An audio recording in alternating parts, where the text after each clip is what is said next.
digo, es... Gracias. Que bueno, no tiene casi estas líneas rectas, todo es orgánico y al final...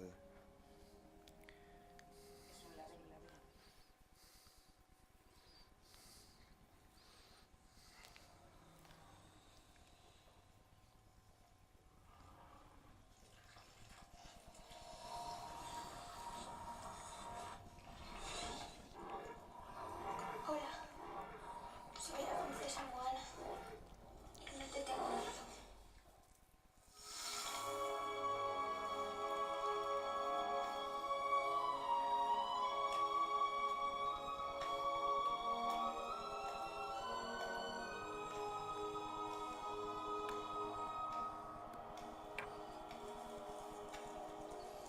Hola, hola.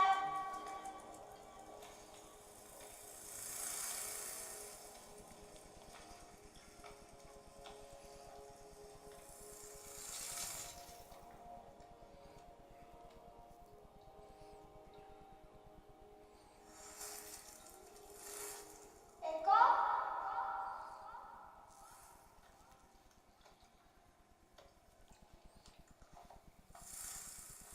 ¿Eco? ¿Hola? ¿Hola?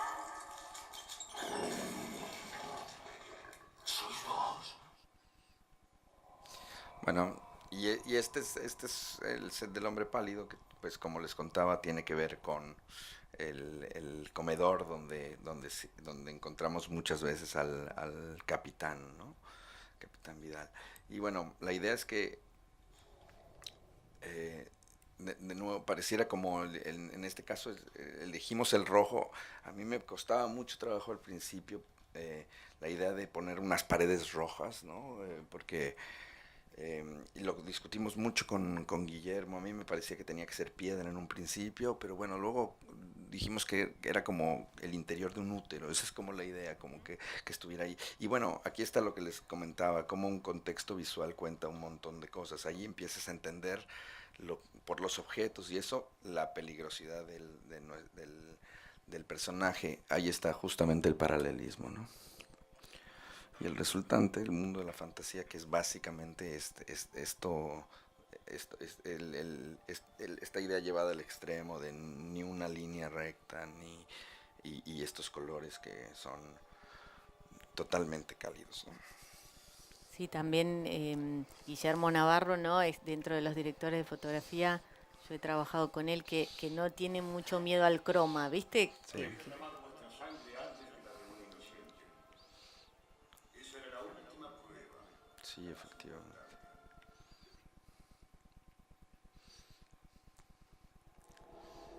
Bueno, y estos son digamos, estos son los lugares de transición en donde se mezclan los dos colores, o sea, las formas, eh, las formas y los colores. Por ejemplo, este es el mundo de la fantasía, porque todas las formas son curvas, pero el color es frío, ¿no? Claro. Ese Sí, tipo de sí, cosas sí. que son básicamente los puntos de transición.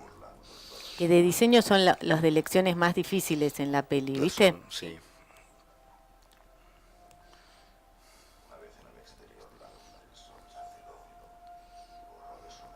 Esto era una miniatura. A mí me gusta mucho trabajar con miniaturas físicas. Ahora les voy a enseñar un ejemplo de eso, pero...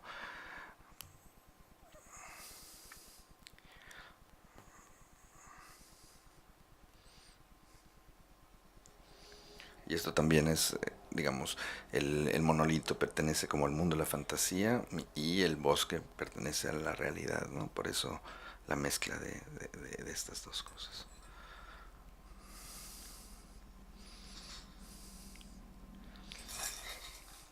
Okay.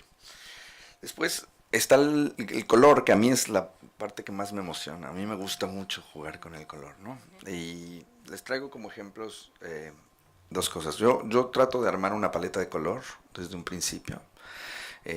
Entender cómo va a viajar el color durante toda la película, justo para ver cómo voy a acompañar el viaje de los personajes. Claro, ¿no? la emoción del relato. La emoción del relato. Y les traigo dos ejemplos, ¿todo bien? Sí. Les traigo dos ejemplos. Uno es la pura paleta de color, les voy a contar un poco de dónde viene y después un extracto de un video de una peli de Jim Jarmusch en donde ya está aplicada la paleta que había elegido. A ver, en Lo Imposible, esta es la paleta de color de Lo Imposible, la primera que les voy a mostrar. Bueno, se trata de una historia que sucede durante el tsunami de 2004 en el sudeste asiático. Va una familia que en teoría la gran mayoría de las cosas les va bien. Es una familia que originalmente era española, la familia Belón, ¿no? Que en la película se vuelve inglesa. Esto está basado en una historia real, en donde ellos llegan y tienen una visión bastante, digamos, positiva de la vida. Entonces decidimos eso, ejemplificarlo con colores muy saturados, con colores muy brillantes. Sí, ¿no? también la escala de los espacios está mostrada de una manera muy espectacular, los ventanales, los ambientes del hotel. La idea también era es entender que eso al que parece la panacea eventualmente puede ser tu peor enemigo, ¿no? ¿No? Un ventanal que da al mar es lo que uno sueña y de pronto cuando el mar te ataca, pues tienes que... Entonces todas esas elecciones están ahí. Después viene la ola, noción de felicidad, digamos, ¿no? Toda la noción, toda la visión positiva. Entonces se van todos los colores, se desaturan todos, se tiñen de marrón. Poco a poco, al final no se mueren, entonces van sobreviviendo, van entendiendo que sobrevivieron con todo lo que eso trae, pero eso al final empiezan los colores a volver poco a poco, ¿no? En todo su periplo dentro de esto, hasta el final que cuando se van, ahí ya se reencuentran, se van, tienen una parte positiva por estar dejando esto, pero jamás la realidad volverá a ser la misma por todo lo que aprendieron en el camino. Entonces, esta es un poco la paleta de color. Sí, ayer Eugenio contaba esta película solo a través de los colores, como que él la había diseñado pensando en la transformación de los personajes. Así es, a ver, déjame ver, ¿por qué no corre? Ahí está. Ahí está. Esta es la paleta. Bueno, yo hago mis paletas de color fotográficas primero, porque me parecen más reales, y después las paso a colores sólidos, ¿no? Esto es lo que les contaba, que los primeros tonos son como mucho más saturados. De ahí viene la ola, se lleva los colores. El único color que resalta es el rojo, que tiene que ver con la sangre y con algunos elementos en la peli.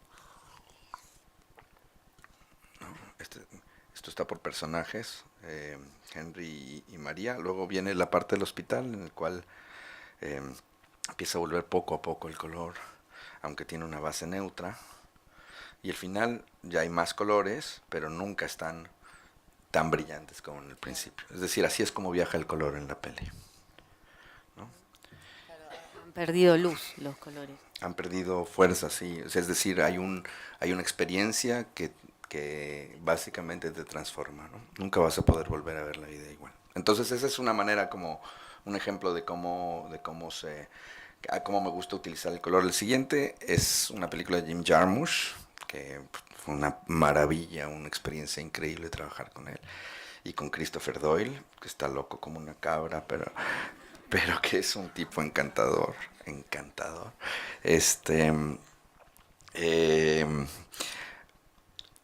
Esta película se trata de un tipo que lo contratan sin saber exactamente para qué.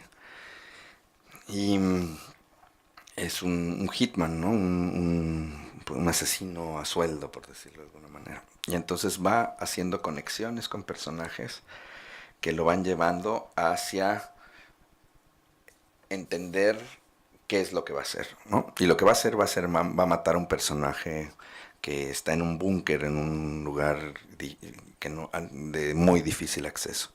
Entonces, él entiende que tiene que, de alguna manera, descorporeizarse utilizar su imaginación para poder entrar ahí. También cada vez que conecta con estos personajes, tiene un aprendizaje, ¿no? Se va volviendo un poco más humano porque empieza siendo como muy, muy, muy frío, ¿no? Entonces, lo que quisimos fue acompañarlo con el color también. Ahí era una peli que no tenía un guión terminado, una película que empezamos con 50 páginas y la idea era ir construyendo la historia conforme fuéramos haciendo el viaje de locaciones, ¿no? Y por eso, digo, la película tiene mucho de esto que hablamos, de estos conceptos de color, incluso en la parte de guión, incluso en los textos, ¿no? Porque justamente se fue construyendo al mismo tiempo. Se los pongo. Al principio, bueno, la interpretación de color tenía que ver así. Al principio, otra vez los colores muy saturados, porque él básicamente estaba en el mundo real. Conforme iba avanzando, se le iba quitando saturación a los colores. Él, que empieza con tonos mucho más fríos, conforme va aprendiendo, se vuelve un poco más humano, más cálido en ese sentido. Y entiende que tiene que como les decía, descorporizarse, volverse una especie de fantasma para poder entrar a ese búnker. Entonces, todos los colores los desaturamos al punto de que son básicamente blancos y no tienen saturación alguna. Cuando él termina su trabajo y todo culmina en un lienzo blanco, ¿no? Que es una obra de Tapies que es una maravilla, que se llama El Sudario, que es básicamente una sábana blanca. Y a partir de entonces él vuelve a la realidad y al volver a la realidad vuelven los colores saturados para que vuelva a ser persona, por decirlo de alguna manera. Ahí está. Todo esto sumado Christopher Doyle. Sumado Christopher. A ver, creo que por aquí debe estar. A ver, ahí está. Este es el inicio, es Madrid, ¿no? Lo primero que vemos en la película son tonos más fríos y con mayor saturación en los objetos, ¿no? Por ejemplo, esos films que pusimos también en esos edificios, la elección de estas locaciones, ¿no? De pronto tienen mucho punch.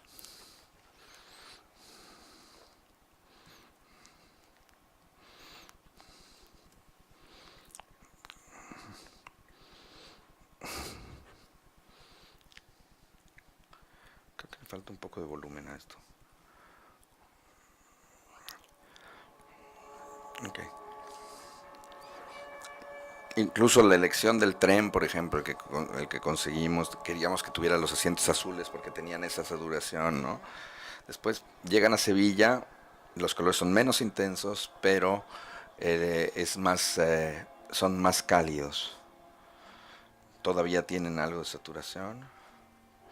Ahí verán algo también de diseño de conceptos que inserto dentro del video.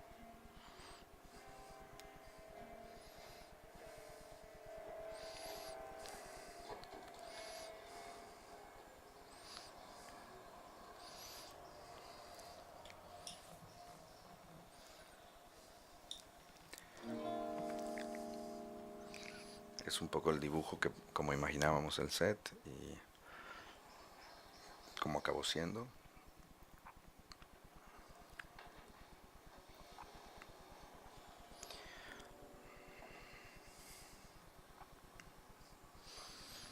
Después esta zona que te digo que desaturamos todos los tonos.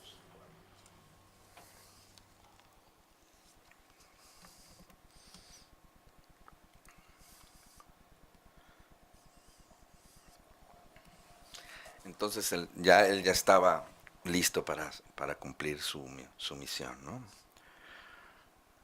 Él se prepara ¿no? Haciendo tai chi, dando paseos y sobre todo quitándose la parte corpórea, lo mismo los diseños de concepto.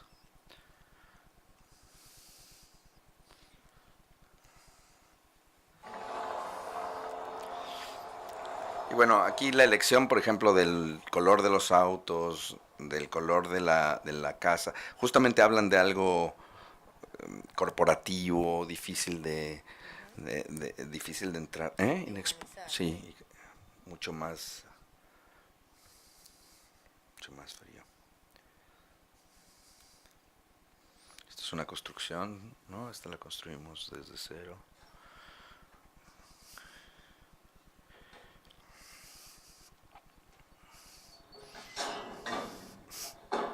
Fucking soundproof door. How the fuck did you get in here? I used my imagination. Entonces va y lo mata, ¿no? Y él termina su trabajo justamente como en un punto de absoluto blanco.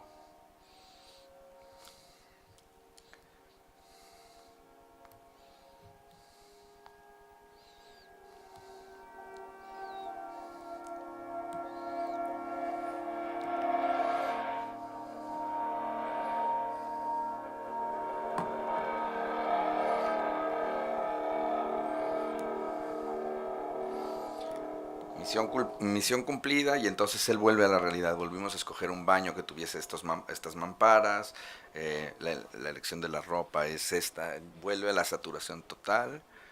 eh, Luego decidimos que lo pusiéramos en un espejo un poco para... la idea es que el individuo se convirtiera en sociedad, ¿no? Con el reflejo, y de ahí sale a la vida real. Este es el final de la película en realidad. Bueno, lo que viene ahora, ¿no?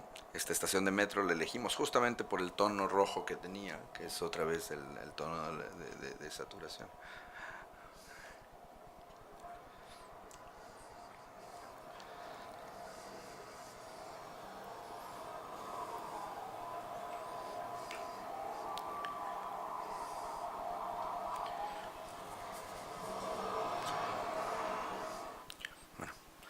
Ahí están un poco las herramientas, o cómo utilizo las herramientas en el caso o sea, del color y la forma, ¿no? No sé si quieres que hablemos un poco me encantaría enseñarles el libro, o sea, hablando un poco de los procesos. Sí, cuando dale. llega un guión, ¿no? Tú me preguntabas Claro, mucho sí. eso, esa es una cosa que es bien importante, ¿no? ¿Cómo comienza un trabajo? ¿Dónde comienza y Sí, cómo? ¿no? Bueno, cuando hay guión, no como en esta peli, Claro. comienza con básicamente con esta lectura en la cual a mí me gusta leerlo dos veces. La primera trato de leerlo así seguido, corrido, a ver qué me provoque. La segunda voy anotando los temas que me interesan. A veces tienen que ver con el guión, otras básicamente es a dónde me lleva, ¿no? Y después esos temas los vas desarrollando. Un poco empieza este momento que sí que es el más excitante para mí de la creación. Bueno, hay varios, pero este particular en el cual todos tus sentidos se vuelcan realmente a la historia que estás contando, o la que vas a contar, ¿no?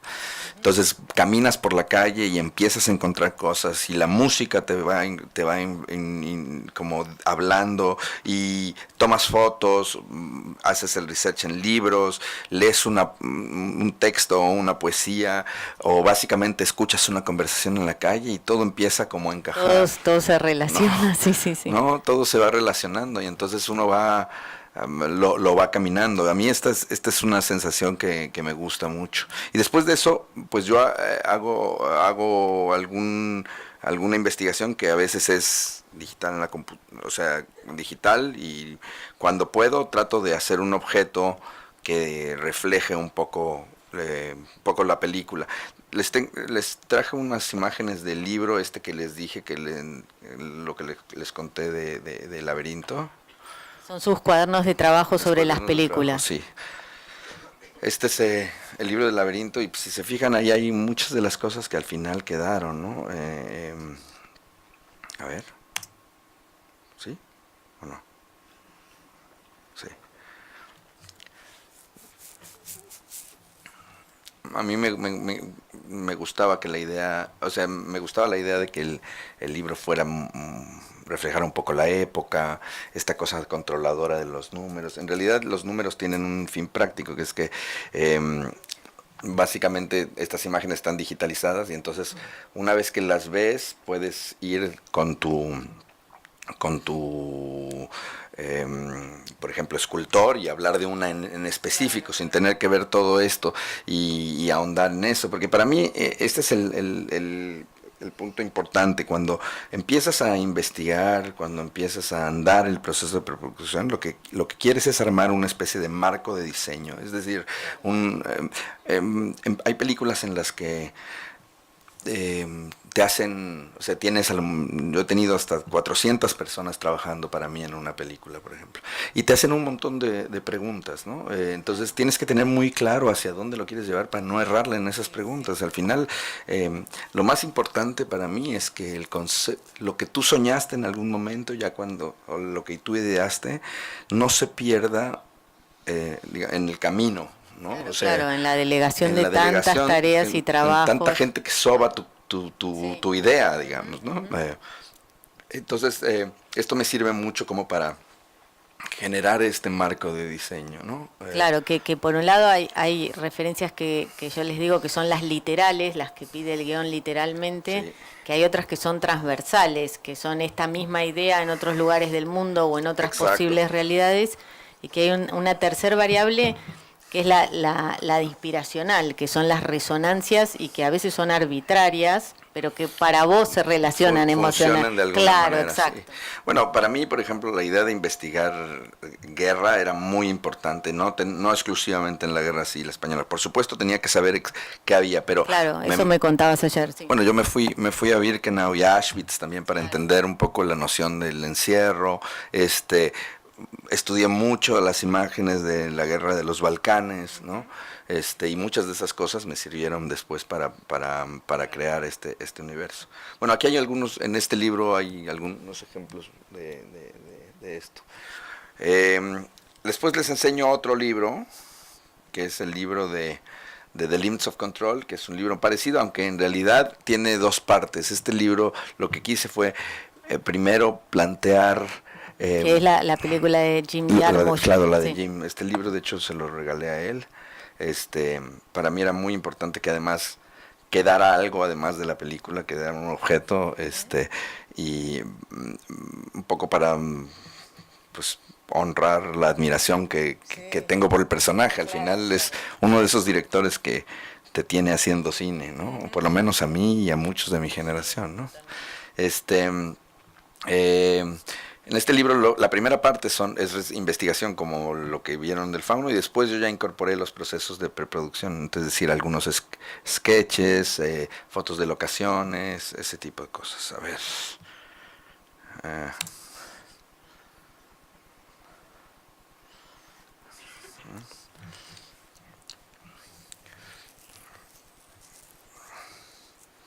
De nuevo en distintas investigaciones. A mí me gusta, esta película tenía mucho que ver también con el encuadre y con cómo cambia la realidad vista con otra óptica, digamos, con otro encuadre, ¿no? Como una misma realidad, sí, funciona distinto si se filtra de alguna manera.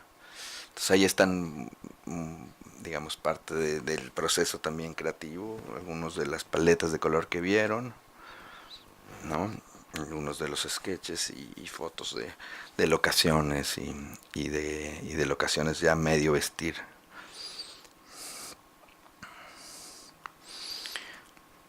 Y una vez que yo ya tengo estos libros, una vez que ya entiendo a dónde quiero llevarlo, es que entonces empieza el proceso real de hacer la película. De hacer la peli, ¿no? De buscar las locaciones, que es una de las cosas fascinantes, de conversar los conceptos con el director, con la gente que está metida, si está ya el director de fotografía, y empezar a realmente a hacerla, ¿no? Y para mí es muy importante el trabajo de mesa, ¿no? Después me encanta el trabajo de campo, pero cuando tú resuelves el rompecabezas de cómo vas a hacer la película, ¿no?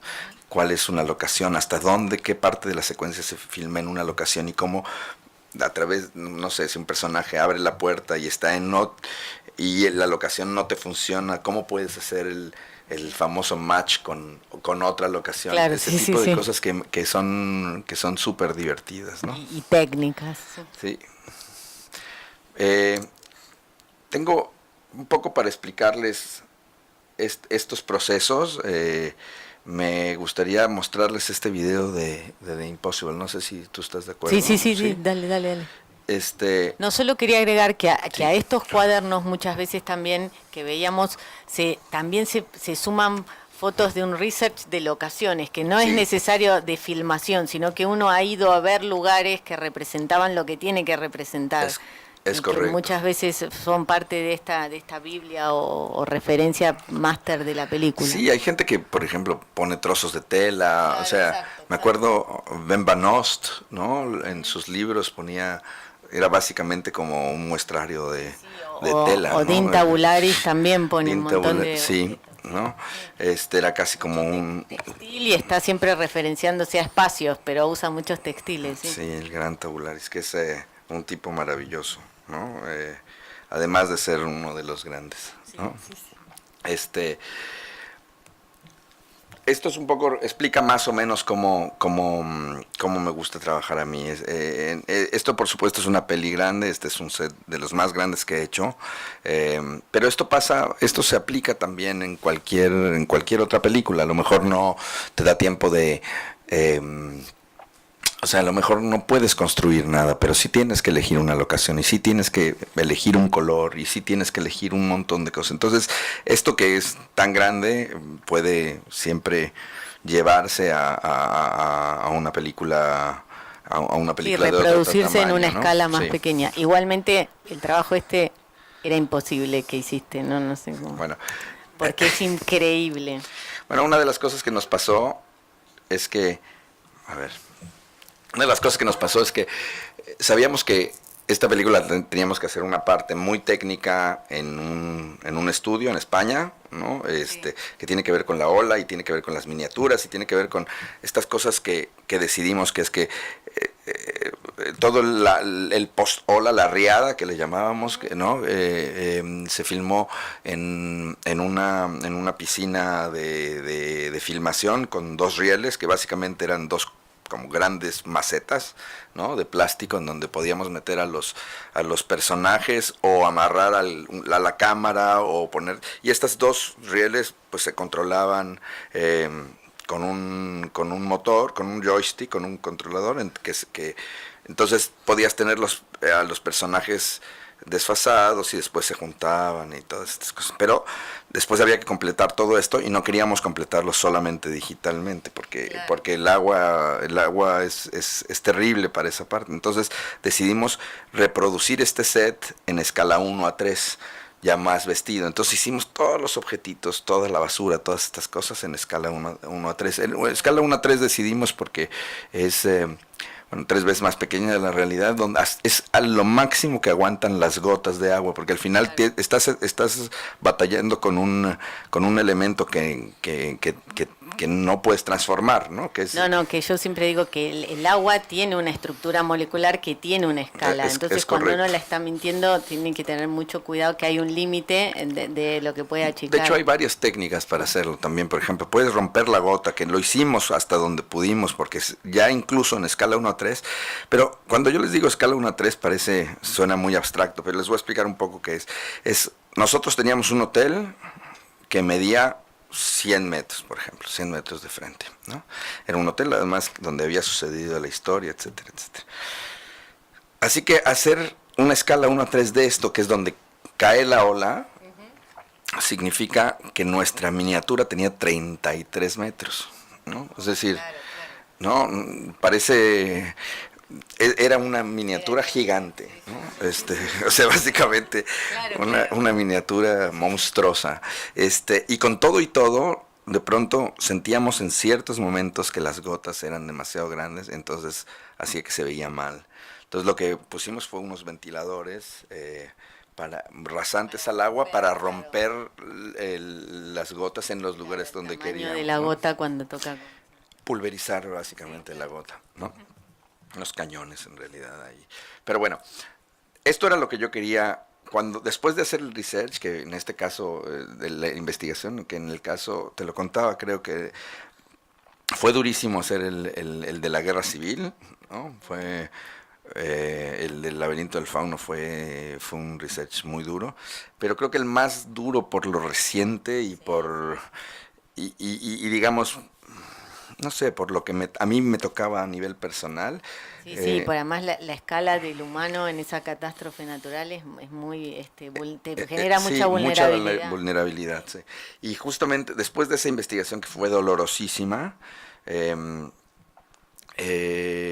nos fuimos a Tailandia porque ahí estaban los paisajes, pero nos encontramos con que ya no había nada de destrucción, ¿no? En 3 años ellos reconstruyeron todo porque básicamente viven del turismo y no querían, nadie quiere ir de vacaciones a un lugar donde está lleno de ruinas, ¿no? Entonces básicamente quitaron todo lo más pronto posible y nosotros que teníamos esperanza de encontrar ruinas de manera muy egoísta queríamos encontrar la gran mayoría de esas, nos encontramos que no había nada, así que tuvimos que reproducirlo. También no nos gustaba la idea de utilizar un espacio, o sea, a nivel energético era importante también darle la vuelta. Entonces encontramos este espacio, esto era lo que yo quería hacer, este es el diseño, ¿no? De lo que los diseños de lo que yo había que construir un árbol, ¿no? Un árbol en medio de Si no, no puede estar Eugenio en la película. Claro, me he vuelto el Green Man, sí.